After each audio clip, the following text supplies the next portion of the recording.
अस्सलाम वालेकुम, जय हिंद, जय Jammu Kashmir. This is Nazia Katoch. Labour laws, जैसे कि हम जानते हैं कि हमारे देश, हमारे भारत में 44 लेबर लॉज को 4 लेबर लॉ कोड में कन्वर्ट कर दिया गया है, कंसोलिडेट कर दिया गया है। इन लॉज की, इन कानून की जानकारी हम सबको होना बहुत ज़्यादा ज़रूरी है, बिकॉज लेबर लॉज सिर्फ और सिर्फ लेबरर्स पर अप्लाइड नहीं होता, बल्कि हर उस वर्किंग क्लास पर, हर उस एम्प्लॉय पर, प्राइवेट एम्प्लॉयज पर, डेली वेजों पर अप्लाइड होता है जो किसी भी किस्म का काम जो है वो कर रहा है। हमारे देश में हम ये भी जानते हैं कि जो लेबर लॉज हैं वो मोस्टली फेवर करता है लेबरर्स को, यानी जो लेबर के लिए कानून बनाए गए हैं वो सर्व करते हैं और प्रिविलेजेस प्रोवाइड करते हैं हमारे वर्किंग क्लास को, हमारे प्राइवेट एम्प्लॉयज को, हमारे डेली वेजर्स को।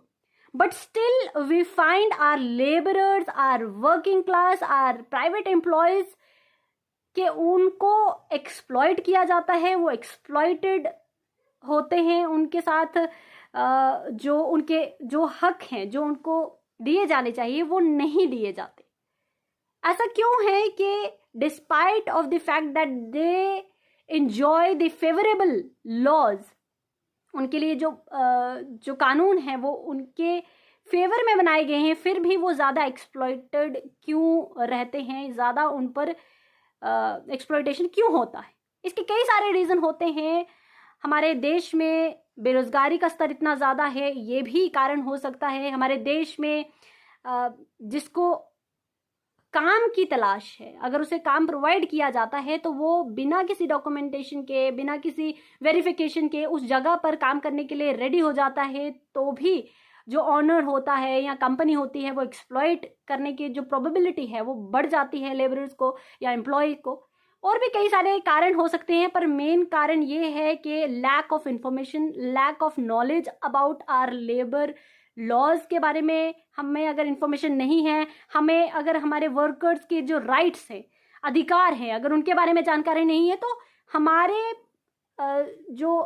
एक्सप्लॉयटेशन है वो होना लाजमी हो जाता है। आज मैं आपके सामने 5 प्रमुख ऐसे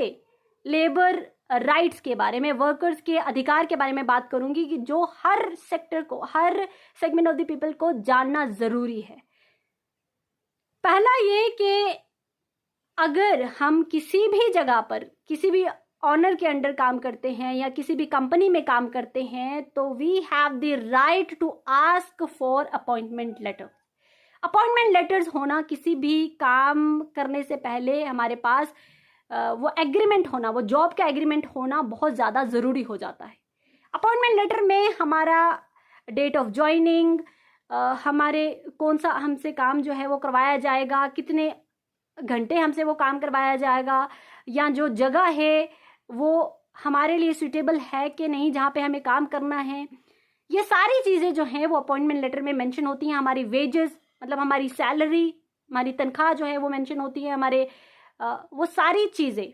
जो रिक्वायर्ड हैं और जो फॉल करती हैं अंडर लेबर लॉज, वो अपॉइंटमेंट लेटर में मेंशन होती हैं। बट काफ़ी जगह से ये देखा गया है कि क्योंकि बेरोजगारी का स्तर इतना ज़्यादा है कि जो प्राइवेट सेक्टर्स हैं या जो कंपनीज हैं वो लेबर को हायर करती हैं या एम्प्लॉयज़ को हायर करती हैं, और लेबरर्स या एम्प्लॉयज़ जो होते हैं वो बिना किसी कंडीशन के उस जगह पर, उस कंपनी के साथ या उस ऑनर के साथ काम करने के लिए रेडी हो जाते हैं, बिना किसी रिटन में, किसी भी डॉक्यूमेंटेशन के। तो ये चीज़ बहुत ही गलत है, because in future, in case हमारे साथ कोई भी मिस हैपनिंग होती है ड्यूरिंग आवर वर्किंग आवर्स, मतलब काम करने के दौरान हमारे साथ कोई घटना घटती है, हादसा होता है, कोई इंजरीज आती हैं, या हमारे during working hours in case death हो जाती है, तो कंपनी पर या उस ऑनर पर हम फ्यूचर में किसी भी किस्म का जो क्लेम है, डेथ क्लेम है या इंजरी का क्लेम है, या जो भी क्लेम्स फॉल करते हैं अंडर लेबर लॉज, वो हम क्लेम नहीं कर सकते। तो इसीलिए एक सजेशन है आप सभी को, जो भी कहीं पर भी काम करने जा रहा है, या वो किसी कंपनी में काम करने जा रहे हैं, या किसी शॉप पर, किसी रेस्टोरेंट पे, किसी होटल में, कहीं पर भी अगर आप अपना काम करना स्टार्ट कर रहे हो, तो आपके पास ये अधिकार है कि आप उस ऑनर से, आप उस कंपनी से रिटर्न में एग्रीमेंट जो है वो लें, ताकि इन केस फ्यूचर में आप क्लेम जो है वो कर पाए। क्योंकि बहुत सारी केसेस ऐसे भी सामने आए जहां पर रिटर्न में नहीं था, अपॉइंटमेंट लेटर नहीं थे, तो कंपनी ने लेबरर को अपने कि वो लेबर उनके साथ काम कर रही थी या नहीं कर रही थी, इस बात से भी वो इनकार हो चुके हैं। बहुत सारे ऐसे केसेस सामने आए हैं जहां पर डेथ हो चुकी हैं, कैजुअलिटीज हुई हैं, पर वो कंपनी जो है वो मानने से इनकार कर देती है, वो कंपनसेशन भी नहीं देती, बिकॉज वो ये बोलती है कि हमने तो इनको अपॉइंट किया ही नहीं था, हमने तो इनको काम पे रखा ही नहीं था। सो ऐसी चीज़ों से बचने के लिए आपके पास अपॉइंटमेंट लेटर का होना बहुत ज़्यादा ज़रूरी हो जाता है। इनकेस आपके पास अपॉइंटमेंट लेटर नहीं है, नहीं देते, तो आपके पास व्हाट्सएप पे या मैसेज पे ये चीज़ें आप ड्रॉप कर लीजिए, वहाँ पे मैसेज, टेक्स्ट मैसेज कर लीजिए या ईमेल कर लीजिए, जहाँ पर आपने डेट ऑफ ज्वाइनिंग जो है वो मेंशन किया हो, आप उस कंपनी के साथ, उस ऑनर के साथ काम कर रहे हैं, ये चीज़ें जो है आपने स्पेसिफिकली मेंशन की हो। सेकंड जो है, आपके मिनिमम वेजेस के बारे में आपको पता होना चाहिए, और मिनिमम वर्किंग आवर्स के बारे में आपको पता होना चाहिए कि आपसे कितने घंटे का काम जो है वो करवाया जा सकता है। According to the rules, India में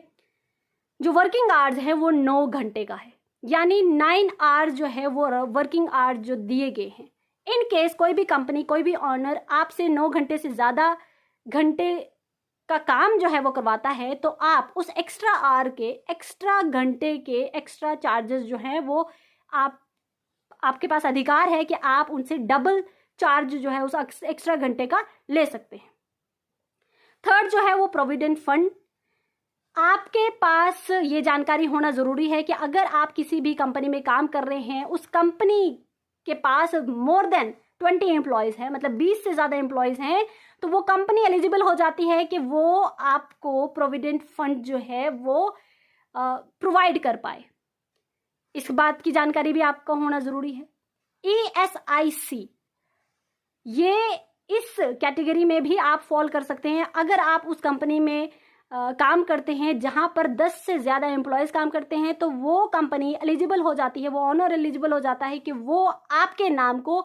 ESIC के अंडर इनरोल कर सके। तो आपको जो मेडिकल एड्स है, आपकी फैमिली को मेडिकल एड्स हैं, उसके लिए वो आपको उस एड के लिए, उस मतलब जो मेडिकल हेल्थ है, असिस्टेंस है, मेडिकल असिस्टेंस है, उसके लिए आप जो है वो एलिजिबल हो जाते हो। फिफ्थ